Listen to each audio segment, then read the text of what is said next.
안녕하세요. 스포트 오파인의 데클란입니다.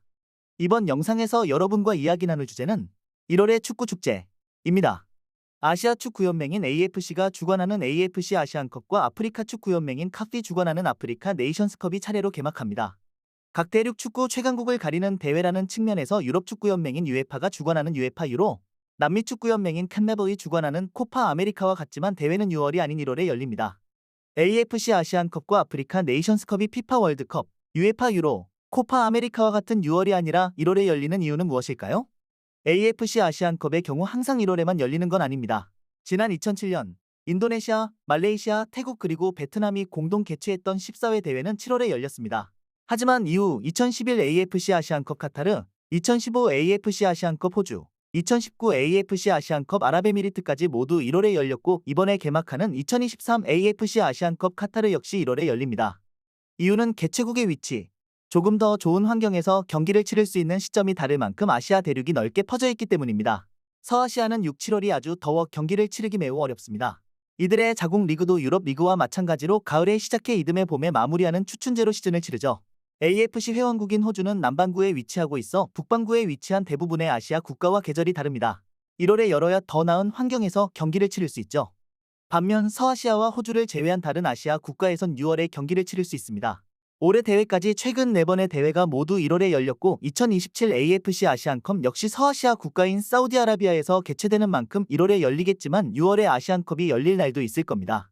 아프리카 네이션스컵도 지난 2019 아프리카 네이션스컵 이집트를 6월에 개최한 바 있지만 보다 많은 나라에선 1월 개최가 불가피합니다. 실제로 이후 2021 아프리카 네이션스컵 카메룬은 1월에 열렸으며 이번 대회 역시 1월에 열리죠. 아프리카 최남단에 위치한 남아프리카 공화국은 피파 월드컵을 개최했을 만큼 6월에 경기하는 게 어렵지 않지만 적도 근처에 위치한 케냐, 탄자니아, 우간다에서 개최될 2027 아프리카 네이션스컵을 6월에 여는 건 어려울 수밖에 없습니다. 아시아 못지않게 대륙이 북반구와 적도 그리고 남반구까지 넓게 퍼져 있어 개최국에 따른 경기 환경도 크게 다릅니다. 혹자는 유럽을 대표하는 클럽에 뛰고 있는 몇몇 선수가 시즌 중 국가대항전에 차출되어 클럽의 전력이 약화되는 걸 우려하며 AFC 아시안컵과 아프리카 네이션스컵이 1월이 아닌 6월에 열려야 한다고 말합니다. 잉글리시 프리미어리그만 하더라도 팀의 핵심 선수 몇몇은 대회 준비 기간과 대회 일정 이후에도 적절한 휴식을 위해 최장 6주 동안 전력에서 이탈할 수밖에 없는 상황이죠. 이는 대회 기간 소속 클럽에서 활약할 기회를 놓치는 것은 물론 대회 기간 중 다치기라도 한다면 복귀 이후에도 팀 전력의 보탬이 될 수 없어 아시아, 아프리카 선수를 향한 유럽 구단의 관심을 떨어뜨릴 수도 있습니다.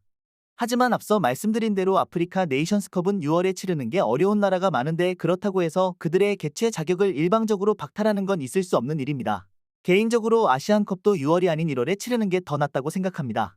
아시안컵은 지난 1956년 첫 대회를 시작으로 4년 주기로 13회 대회인 2004 AFC 아시안컵 중국까지 치렀지만 이후 대회를 1년 앞당겨 2007년에 치르고 4년마다 열기로 했습니다. 유에파 유로, 하계올림픽과 겹치지 않기 위해서였죠. 아시다시피 피파 월드컵, 유에파 유로, 하계올림픽과 같은 해, 같은 시기에 치러 국제적인 관심을 받긴 어렵습니다. 이번 대회는 AFC 아시안컵이나 아프리카 네이션스컵이나 대회 이름에서 알 수 있듯 작년에 열렸어야 했지만 그렇게 되지 못했죠. 때문에 관심도가 이전보다 떨어질 수밖에 없을 텐데 이런 일을 반복해선 안 됩니다. 대회를 향한 관심은 결국 선수를 향한 관심으로 이어집니다. 선수가 대회에서 보여주는 뛰어난 활약은 더 큰 무대에서의 성공 가능성을 긍정적으로 바라보게 하죠. 1월에 열리는 대회가 다소 낯설더라도 보다 많은 관심을 받을 수 있는 시기에 치러지는 건 좋은 일입니다. AFC 아시안컵, 아프리카 네이션스컵이 각 대륙에서 축구를 가장 잘하는 나라를 가리는 대회임은 틀림없지만 자국 축구의 경쟁력과 내실을 점검할 수 있는 하나의 시험대로 여기는 것도 필요합니다. 자국 리그에서 빼어난 활약을 펼치고 있지만 국제 무대에선 검증되지 않은 선수를 적어도 대륙권 대회에서 활약할 선수는 되는지 알아볼 수 있는 기회로 보고 조금 더 넓은 폭의 선수 기용을 가져간다면 또 다른 의미를 찾을 수 있는 대회가 될 겁니다. 여러분은 1월의 축구 축제, AFC 아시안컵과 아프리카 네이션스컵의 1월 개최를 어떻게 생각하시나요? 유럽에서 활약하는 선수를 시즌 도중 차출시켜 부상 위험을 높이고 나아가 아시아, 아프리카 선수를 향한 유럽의 관심을 떨어뜨리는 합리적이지 않은 선택이라고 생각하시나요? 아니면 대륙의 기후를 고려하고 다른 스포츠 이벤트와 대회 시기가 겹치지 않게 하여 대회와 선수를 향한 관심을 조금이라도 높이기 위한 합리적인 선택이라고 생각하시나요? 여러분의 의견을 댓글로 남겨주세요. 이번 주 영상도 시청해주셔서 감사합니다. 다음 주 게재될 영상에도 많은 관심 부탁드립니다.